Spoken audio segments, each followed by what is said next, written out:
رمضان والعشر الاواخر، اگرچہ رمضان سارا ہی عبادت کا مہینہ ہے مگر اس کے آخری عشرے کی عبادات کی خاص فضیلت بیان ہوئی ہے۔ رمضان کے آخری 10 دنوں میں اپنے اہل و عیال کو عبادت کے لیے خصوصی ترغیب دلانا، نبی کریم صلی اللہ علیہ وسلم کی سنت پر عمل کرنا ہے۔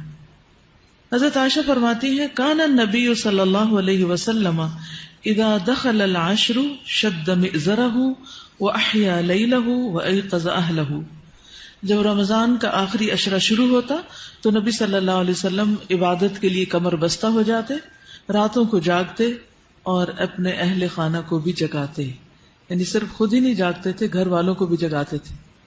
تو اس سے کیا پتہ چلتا ہے کہ یہ ایک اجتماعی عبادت ہے جس میں سب لوگ مل کے عبادت کرتے ہیں اور رات کی عبادت ہے۔ آج کی یوتھ کو رات کے وقت جاگنا بہت پسند ہے، ایسا ہی ہے نا؟ بہت سے بچے دن کو سونا پسند کرتے ہیں اور رات کو جاگنا، ایسا کیوں ہے؟ رات کو کیوں جاگتے ہیں؟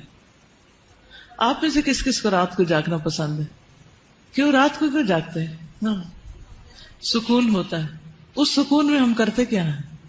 تو اس سکون سے کیا فائدہ اٹھاتے ہیں؟ جو مرضی کا کام ہوتا ہے جو وہ ہم سب کے سامنے نہیں کر سکتے، اور یعنی اکیلے ہو جاتے ہیں نا، باقی گھر والے تو سو رہے ہوتے ہیں، اور پھر ہم انجوائے کرتے ہیں اپنے آپ کو اور اپنے کاموں کو اور اپنی پسند کی چیزوں کو۔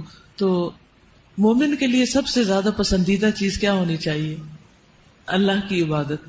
تو اس کے لیے بھی دن کے مقابلے میں رات کا وقت رکھا گیا ہے۔ ٹھیک، سارا سال تو ہم عشاء اور فجر کی نماز اگر پڑھ لیں تو وہ بھی بہت اچھا ہے، تہجد جس کو نصیب ہو جائے وہ تو بہت ہی خوش قسمت ہے، لیکن رمضان کی راتوں میں تو قیام لازم ہے، اور پھر آخری عشرے میں تو جتنا زیادہ جاگ سکے۔ تو جس کو شوق ہے جاگنے کا اس کے لیے تو بہت اچھے دن آ رہے ہیں، ان کے لیے جاگنا تو کچھ مشکل ہی نہیں۔ لیکن اس جاگنے میں ہم نے گپ شپ اور باتیں اور ادھر ادھر یا نیٹ پہ بیٹھ کے وقت نہیں گزارنا، بلکہ اللہ کی عبادت کرنی ہے۔ ایک اور روایت میں حضرت عائشہ بیان فرماتی ہیں کان رسول اللہ صلی اللہ علیہ وسلم یجتہد فی العشر الاواخر ما لا یجتہد فی غیرہ، کہ رسول اللہ صلی اللہ علیہ وسلم عام دنوں کی نسبت آخری عشرے میں خوب محنت اور کوشش کرتے۔ عربی کے الفاظ کہتے ہیں ما لا یجتہد فی غیرہ، جتنا کبھی آپ کسی اور وقت میں کرتے نہیں تھے، یعنی ایسی کوشش اور محنت اور ایسی عبادت کسی اور وقت میں نہیں ہوتی تھی۔ تو اس سے کیا پتہ چلتا ہے کہ ہم نے اس کے لیے خاص طور پر پلاننگ کرنی ہے اور زیادہ سے زیادہ اس وقت کو اچھی طرح گزارنا ہے۔ آپ صلی اللہ علیہ وسلم حضرت فاطمہ اور حضرت علی کا دروازہ بھی کھٹکھٹاتے اور فرماتے الا تقومانی فتصلیانی، کیا تم دونوں نہیں اٹھو گے، نماز نہیں پڑھو گے؟ آپ آخری عشرے میں ہر رات مغرب اور عشاء کے درمیان غسل فرما کر خوشبو لگاتے تاکہ عبادات کے لیے تازہ دم ہو جائے۔ کس وقت؟ یعنی افطار وغیرہ کر کے کھانا کھا کر اور تراویح پڑھنے سے پہلے کے وقفے میں، تاکہ پوری طرح فریش ہو جائے۔ تو ایون اگر آپ نے پراپر غسل صبح کے وقت لیا ہوا بھی ہو تو اس سنت کو پورا کرنے کے لیے چند مگ پانی کے اپنے اوپر ڈال لیں تاکہ رات آپ کی اور زیادہ فریش گزرے، اچھی گزرے۔ اب اس میں یہ کہ کرنا کیا ہے، رات کو جاگ کر کرنا کیا ہے، اس کی لسٹ بنا لیں۔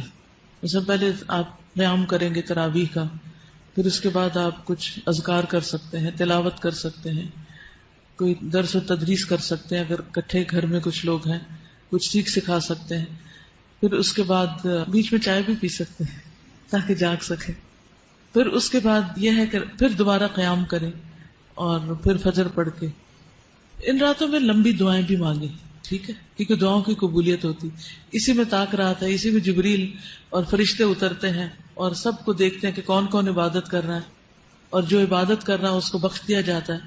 تو دعائیں جو ہیں اب ماشاءاللہ کافی آپ کے پاس کلیکشن ہو گئی ہے، ان دعاؤں کے علاوہ آپ کی پرسنل دعائیں، آپ زندگی میں کیا بننا چاہتے ہیں، آپ اپنی آخرت کیسے چاہتے ہیں، آپ اپنے ماں باپ کے لیے کیا چاہتے ہیں، بہن بھائیوں کے لیے کیا چاہتے ہیں، اپنے بچوں کے لیے کیا چاہتے ہیں، امت مسلمہ کے لیے کیا چاہتے ہیں، اپنے ملک کے لیے کیا چاہتے ہیں، یعنی اپنی ذات سے شروع کر کے پوری دنیا تک آپ کا دل کیا چاہتا ہے کہ کیا ہو، تو اس سے متعلق آپ خوب خوب دعائیں کریں، ٹھیک ہے۔ اس کو اگر لکھ لیں، میں نے ایک چھوٹی سی ڈائری بنائی ہوئی ہے، تو اس میں جب مجھے کوئی دعا یاد آتی ہے، جب میرے اندر کوئی طلب پیدا ہوتی ہے تو اس میں لکھ لیتی ہوں کہ اللہ مجھے یہ عطا کر، کیونکہ جب قبولیت کی راتیں یا اوقات ہوتے ہیں تو پھر میں اس کو دیکھ بھی لیتی ہوں کہ کہیں کوئی چیز بھول تو نہیں گئی، تو اس طرح آسانی ہو جاتی. یا حج عمرے وغیرہ پہ جاتے ہیں تو اس میں بھی پھر وہاں جا کر